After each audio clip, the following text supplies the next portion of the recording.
I first met Manny Kimmel, the people from Fabricland. I was 20 years old.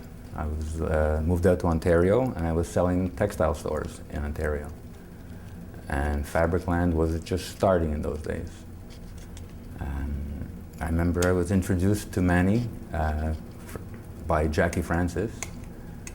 And as a matter of fact, the first time he saw me, he gave me a lecture, I remember. But my prices were all too high. I've been in the fabric business for 40 years at this time, and at that time, obviously a little bit less. I knew Fabricland. I was a supplier from another company, and I became available, and I had an idea, which I presented to Warren and Manny over a bowl of soup at Lawrence Plaza. We sat there for a couple of hours, about 2 hours actually, and I gave him my life story. He seemed to listen.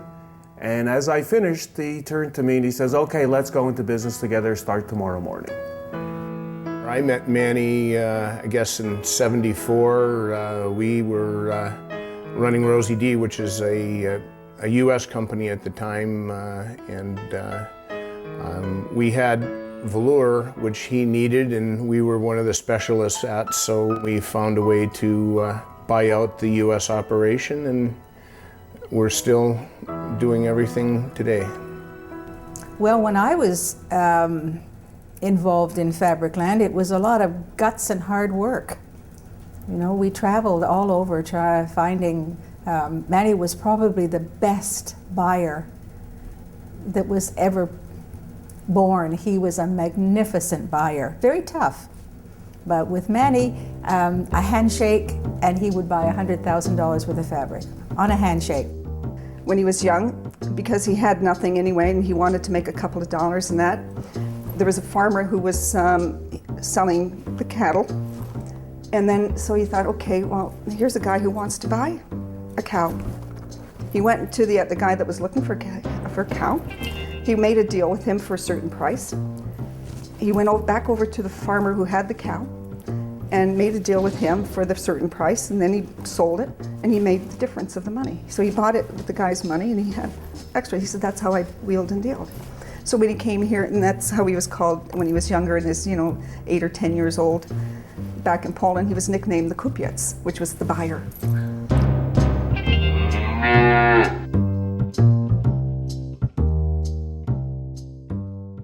My father was the king of the bluffers. He bluffed his way through everything from getting into mills, into other wholesalers. He would just convince you that he had the knowledge. He challenged the staff that way, he challenged me that way, the family, he treated everybody the same way. But once you knew about his bluffing, you could get through it. And you could see through that. So as he got older, his bluffing didn't work anymore. So I said, Dad, come on, that's not really what you want to say. And he says, yeah, you're right. Okay, so he would admit it. He would never say what he really felt, because that would show that he wasn't the person that he was. He had to be the tough, rough guy that everybody thought. But he was a pussycat. He never fired anybody. He was in business for 50 years, never fired a person. He may grind you personally that you feel really bad, but he would never fire one person. I believe Manny was motivated by success, by accomplishing what he set out to. Obviously very successful financially, but I believe that it was always a matter of accomplishing the goals that he set out with the motivating factors to do it the right way. I think Fabricland's the only one that survived as they were the only ones that were ever a direct buyer. We always bought direct. It was Manny's philosophy to buy direct, not to work through wholesalers. And we've tried to continue with that philosophy all these years. And it's worked. My father was a line person. In other words, if you wanted to be a manufacturer and you needed fabric, then you had to be a wholesaler of the fabric. You had to have control of the factory. He started off where he bought the finished goods from person A and sold it to person B. But he needed to have control of all the facets of the business.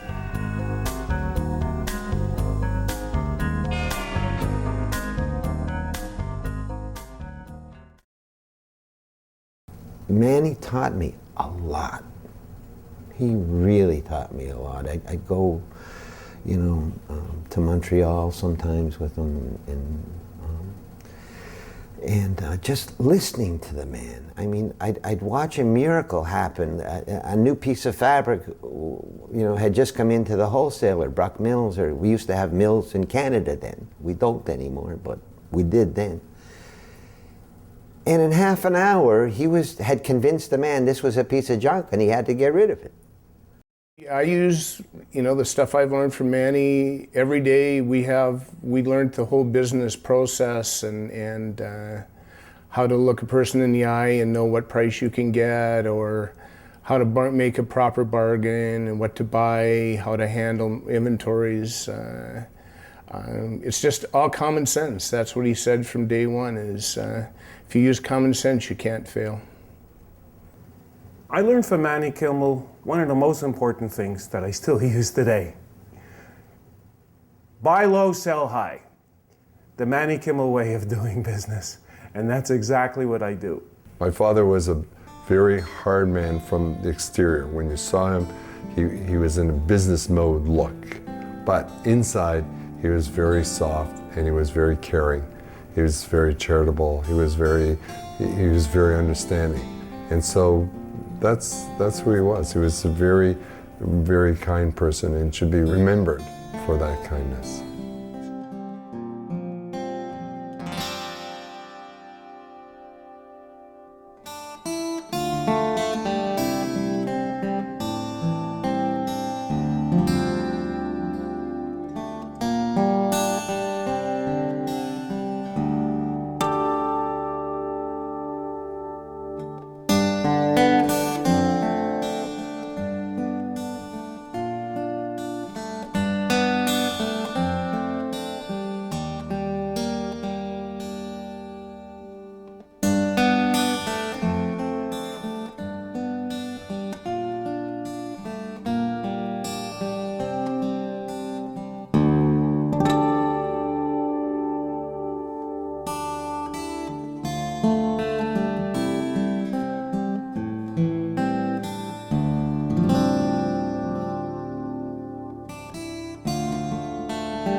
When you ask why it's a success, my belief is that you had several people with wonderful areas of expertise that they were able to contribute. They were honest, they were conscientious, they were hardworking people. Did we make all the right decisions all the time? Hell no. But the proof is in the bottom line. And the bottom line is Fabricland is continuing to exist and very viably after 40 years. It's innovative. It can do many, many things where other retailers have closed up. If you ask anybody who's a sewer in Canada, who do you associate sewing with? It's Fabricland. We can sell fabric, we can sell hardware, we can sell children's wear, we can sell trimmings, we can sell anything. Pottery even, irons. I think it's been an amazing success story in the sense of that it sustained itself, but I think it's always provided a very good service. It's just a matter of using our way of doing business, the Manny Kimmel way of doing business. And I think we'll use our strengths, which really is the knowledge of fabric and drapery, and move it to the next level. Maybe finished product, maybe added stuff to fit the fabric or the drapery. We really don't know. It's sort of an exciting thing for us and the future because we're not going anywhere.